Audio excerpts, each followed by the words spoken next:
ഏകശ്ലോക രാമായണം. ഒറ്റ ശ്ലോകത്തിൽ രാമായണ കഥ പൂർണ്ണമായും വിവരിക്കുന്നതാണ് ഏകശ്ലോക രാമായണം. ദുഃഖങ്ങളും ദുരിതങ്ങളും അകറ്റി മോക്ഷപ്രാപ്തി കൈവരിക്കാൻ രാമായണ പാരായണം കൊണ്ട് കഴിയും.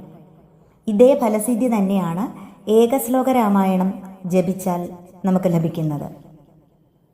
പൂർവം രാമതപോവനാദിഗമനം ഹത്വാ മൃഗം കാഞ്ചനം വൈദേഹീഹരണം ജടായുമരണം സുഗ്രീവസംഭാഷണം ബാലീനിഗ്രഹണം സമുദ്രതരണം ലങ്കാപുരീദാഹനം പശ്ചാത് രാവണകുംഭകർണഹനനം ഏതദ്ധി രാമായണം. ശ്രീരാമദേവൻ വനത്തിൽ